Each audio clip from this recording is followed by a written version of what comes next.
Good morning everyone. Today we're going to be talking about where to farm Strugments A, B, and C because we're going to need a lot of them in order to make arms refiners in order to upgrade all of your gear. Now I know there are a large majority of you guys which are probably already done with at least your weapon, so you have a general idea of where to farm for the Strugments A, B, and C as well as arms refiners. However, there may be a few things that you don't know which you can take advantage of after tomorrow's maintenance. But before we jump into all of that, if you're new to the channel, I upload NGS content daily, so if you do play this game, I would really appreciate a subscribe as it really helps out the channel. Anyway, without further ado, let's begin the video.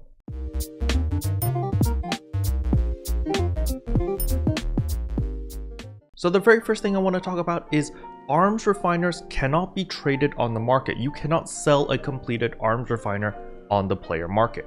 However, you can sell the Strugments A, B, and C, which if you use 10 of each actually creates an arms refiner. But the nice thing about arms refiners is they do drop from Darkfall's Urgent Quest. So when you're just casually farming the Darkfall's Urgent Quest because you need the scales anyway, there is a chance of getting the arms refiner, which is a completed version which allows you to skip the entire Strugment farming session, which will save you a lot of time because then you don't need to farm 10 A's, 10 B's, and 10 C's, which actually takes quite a while. Now another place arms refiners also drop from are from the Megalodics. So those are just the regular shiny mobs, the Megalodic mobs. Usually the boss versions are the ones that drop the arms refiners. It is relatively rare, however I have managed to get 2 arms refiners in the span of 2 to 3 weeks, so it's not super rare, it's not like relic level rare, but it is fairly uncommon. Now as for targeted Strugment farming, so I know some of you guys are probably in the same boat as me and you need a lot of Strugment C's. You don't really need A's and you don't really need B's, so where exactly can you get a lot of C's? Unfortunately, at the moment, it's either farming Relentless Forest Combat Zone over and over and over, or the mining base urgent quest.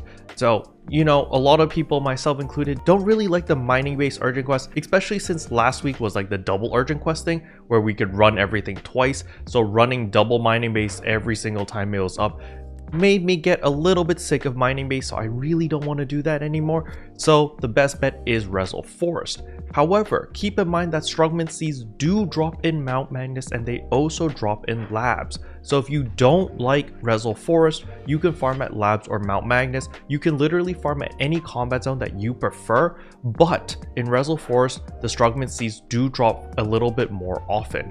But personally, from my experience, they don't drop that much more often compared to Labs. So I personally just farm at Labs because that is my preferred combat zone. But if you're like Chrono and you really enjoy Relentless Forest, then by all means keep farming at Relentless Forest and you will get a bunch of Strugment C's. So with that being said, Strugment B's drop in laboratories the most often. However, there is also the Dragon Urgent Quest, so that is next Alio. If you run that Urgent Quest, you are also guaranteed several Strugment B's.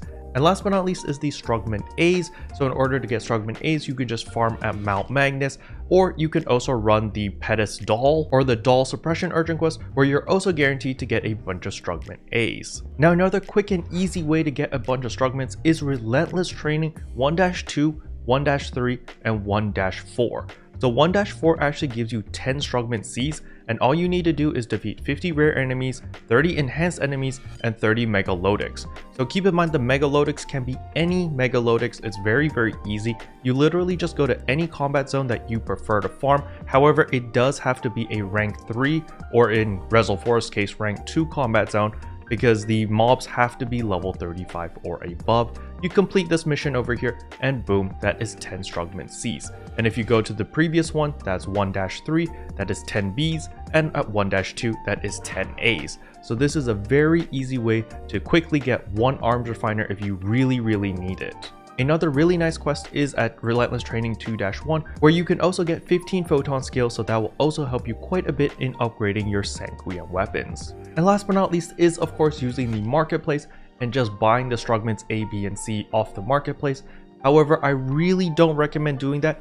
Please use the marketplace as a last resort because prices are still a little bit volatile, especially the Strugment C's. They are still quite expensive, hovering between 50,000 to 100,000 per Strugment, which is actually quite expensive, so I don't recommend people to buy them unless you're really desperate or you do have a surplus of Meseta and you're like, I need this upgrade now, then by all means go ahead.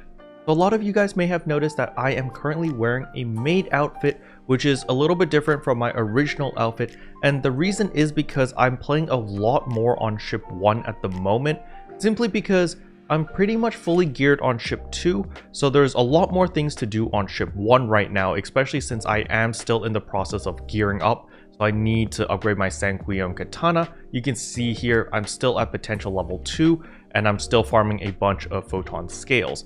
And on top of that, my armors are also only at plus 40, so I also need the bunch of arms refiners. I need 3 arms refiners each in order to limit break each armor, so that is also going to take some time. And that is the main reason why I'm be playing a lot on ship 1 instead of playing on ship 2, simply because I want my ship 1 character to be equally strong as my ship 2 character, or at least similar in power levels. Like, I know my ship 2 character went really deep in investments on like getting all the Dreadkeeper 3s and all of that stuff, so maybe I won't go that far on the ship 1 character. I'll probably go a little bit more glass cannon-y because I want more damage and I don't want to spend that much money because Dreadkeepers are crazy expensive right now, since most people aren't farming veterans right now. So there is a huge demand but no supply, which causes the prices to go up, obviously. Special thanks to all the members for supporting the channel. It really means a lot to me. Thank you again. But yeah, that's all I wanted to cover in today's video. Hopefully you guys found it helpful. If you did, I would appreciate a like and a subscribe, and I'll see you guys in tomorrow's video. Bye! What can I say except you're welcome?